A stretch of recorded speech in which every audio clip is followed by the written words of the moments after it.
हिमाचल में बहुत बड़ा कांड, इतना बड़ा कि जानकर आपके पैरों तले जमीन खिसक जाएगी। एक जिले में मिला सिर तो दूसरे जिले की गुफा में था धड़। दबंगों ने उसे पहले गोली मारी, फिर दराट से काटकर दो टुकड़े कर दिए और फिर आधा जलाकर फेंक दिया और सिर को दूसरे जिले में जाकर जलाया और फिर गाड़ दिया। वो अपनी बहन के घर आया था और बंदूक साथ लेकर जंगल से लकड़ी लाने गया था। थोड़ी देर में फोन आया कि जल्दी लौट आएगा, लेकिन वो तो नहीं आया। आई तो आज 4 दिन बाद उसकी बॉडी, वो भी 2 हिस्सों में कटी हुई और जली हुई। लेकिन नए साल का पहला महीना और मर्डर पर मर्डर, 25 दिन में हुई 10वीं हत्या और इतनी बुरी तरह से हुई कि देखकर डर भी थर थर कांपे।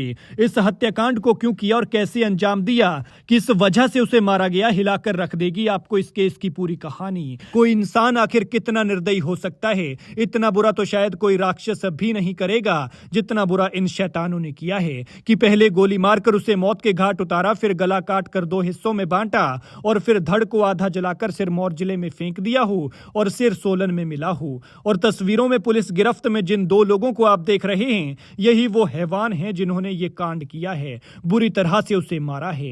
हिमाचल में आखिर ये क्या हो रहा है? ऐसे ऐसे कांड हो रहे हैं कि सुनकर रोंगटे खड़े हो जाएं और बड़े से बड़े दिल वाले भी डरने लगे।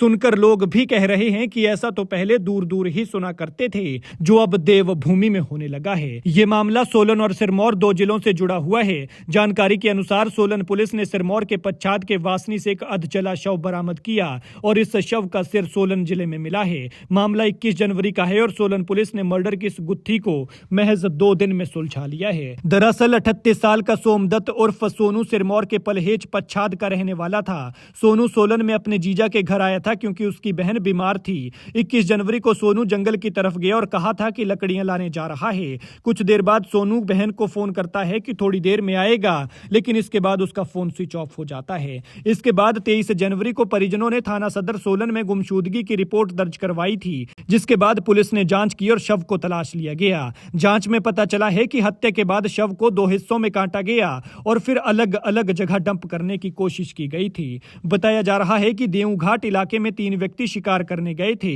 हालांकि उनमें से एक लापता हो गया था और यही लापता सोमदत्त उर्फ सोनू है। कांड के बाद आरोपियों ने लाश से गर्दन को अलग कर दिया और उन्हें अलग अलग जगह डंप किया था। तलाश के दौरान पुलिस को धड़ पच्छाद के वासनी के पास मिला, जिसे जलाने की कोशिश की गई, जबकि गर्दन को सोलन में आग लगाने की कोशिश की गई थी। पुलिस ने जब संदिग्धों को हिरासत में लिया और पूछताछ की तो हत्या की गुत्थी सुलझ गई। अब आरोपियों की निशानदेही पर शव के हिस्सों को बरामद कर लिया गया है। अब सवाल उठता है कि आखिर पुलिस इन लोगों तक कैसे पहुंची और इन लोगों ने सोनू को क्यों मारा। बड़ा दिलचस्प किस्सा है। दरअसल 23 जनवरी को सोमदत्त की गुमशुदगी की रिपोर्ट दर्ज करवाई गई। इसके बाद पुलिस ने स्थानीय लोगों से पूछताछ की और स्थानीय लोगों ने बताया कि 21 जनवरी की शाम को उन्होंने 2 लोगों को उसी जंगल की तरफ जाते हुए देखा था जहां सोमदत्त उर्फ सोनू गया था। इन दोनों की पहचान वाटर पंप हाउस पर काम करने वाले भुट्टो राम और सुल्तानपुर निवासी संदीप उर्फ अजय के तौर पर हुई। वहीं पुलिस जांच में पता चला है कि उस रोज दोनों आरोपी सड़क किनारे अपनी गाड़ी खड़ी करके शिकार करने गए थे।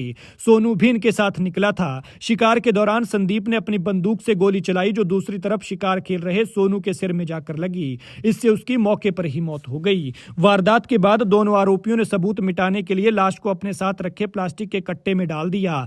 लाश को ये दोनों अपनी गाड़ी में सिरमौर जिले के वासनी जंगल की एक गुफा में ले गए। जाने से पहले दोनों आरोपियों ने अपने मोबाइल एक गाड़ी में रख दिए ताकि इनकी लोकेशन पुलिस की तरफ से ट्रैक न की जा सके। इसके बाद गुफा में रात को ही इन दोनों ने मृतक सोनू की गर्दन को दराट से काटकर धड़ से अलग कर दिया और गुफा में ही शव को जलाने की कोशिश की। इसके बाद वो मृतक के सिर को अपने साथ लेकर वहां से वापस आ गए। आरोपियों ने सोनू के सिर को सुल्तानपुर के जंगल में ले जाकर आग लगाने के बाद जमीन में गाड़ दिया और मृतक के मोबाइल को भी तोड़कर फेंक दिया। उन्होंने ही मृतक की बंदूक को भी छिपा दिया था। पुलिस ने हत्या में इस्तेमाल बंदूक को भी बरामद कर लिया है। बता दें कि वासनी जंगल की गुफा जिला सिरमौर और सुल्तानपुर जिला सोलन के जंगल में जिस जगह पर सिर और धड़ छिपाए गए थे, उन स्थानों पर फोरेंसिक टीम जांच करने पहुंच गई है।